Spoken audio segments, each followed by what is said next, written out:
As many people know, this week we are all expecting former Vice President Joe Biden to launch his 2020 campaign.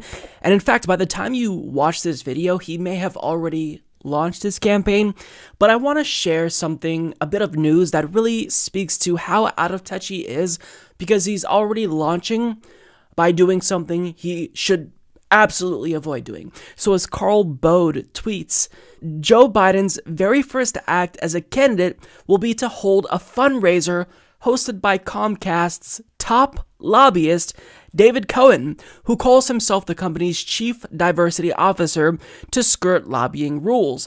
Amusingly, Comcast gets very upset when you call Cohen a lobbyist, despite him very clearly being a lobbyist. Now, I find this hilarious because there are so many lobbyists in the country who get defensive when you refer to them correctly so as a lobbyist. Howard Dean does the same thing, but it's because we all know that the word lobbyist has a lot of negative connotations associated with it because it is part of the corruption that makes Washington, D.C. so unappealing to normal Americans. But that's what Joe Biden's doing. He's launching his campaign by having a fundraiser with the Comcast lobbyist. Now, why is this especially harmful for a Democrat to do this?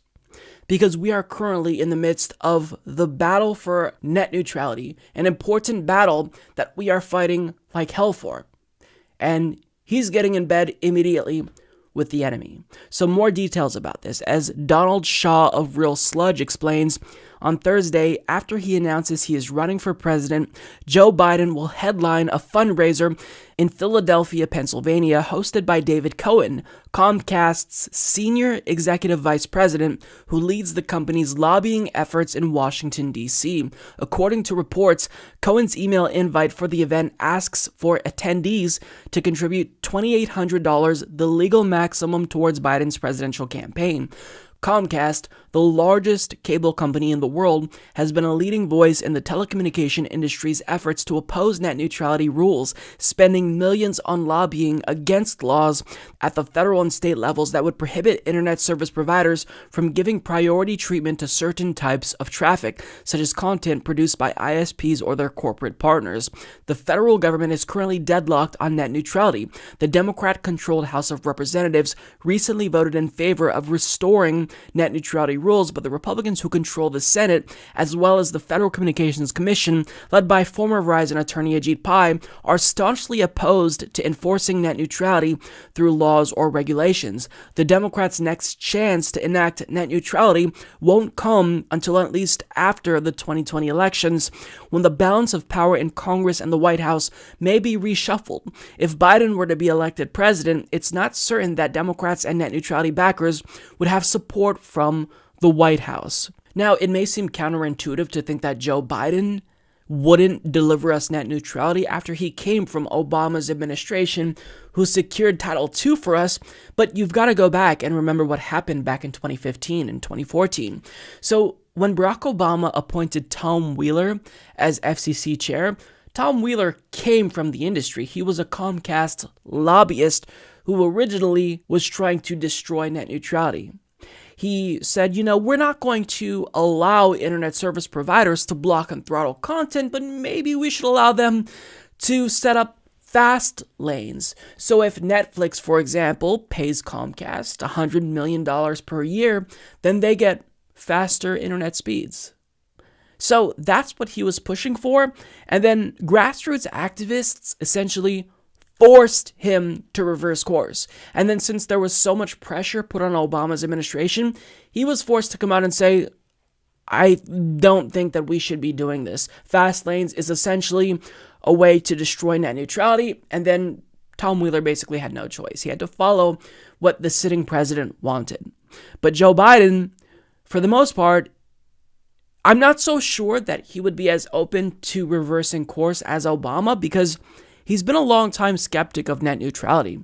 In fact, he has come out against supporting net neutrality bills previously. In 2006, when he was a senator from Delaware serving on the Judiciary Committee, Biden said that he did not think net neutrality rules were needed.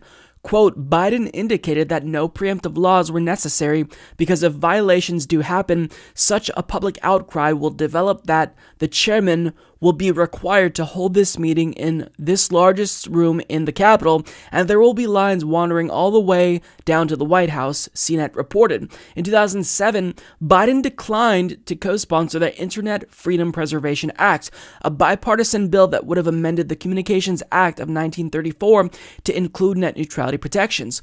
Comcast was a top contributor to Biden's Senate campaigns, according to data compiled by the Center for Responsive Politics. Individuals affiliated with the company gave Biden $84,500 from 1989 to 2010. So are you noticing the pattern yet? He took money from the industry, as do many anti-net neutrality individuals in Congress, and then he did their bidding. He said, we don't need net neutrality. The public outcry, it's going to be so overwhelming. These companies aren't going to want to violate the principle of net neutrality, except he showed how ignorant he is because, first and foremost, most of these internet service providers have monopolies. So if they violate net neutrality, you don't have a choice. Like Comcast just imposed data caps on my internet service. What could I do about that? Could I threaten to cancel? No, because they are the only people in my area that actually offer high-speed broadband, at least as fast as the speeds that I need for uploading and downloading content to run a podcast. I had no way to voice my grievance because there's nothing I could do. So there's monopolies, and second of all, we saw how in practice that did not play out because there was an overwhelming amount of people who spoke out in 2017, and Ajit Pai still went ahead with the repeal of net neutrality, regardless of us essentially begging him to not do that. Now, to be fair to Biden, this was back in 2006 and 2008, so maybe it's the case that he had a genuine change of heart. However, I'm not going to be charitable here and give him the benefit of the doubt, seeing that he's launching his 2020 campaign by allowing a Comcast lobbyist to hold a fundraiser for him.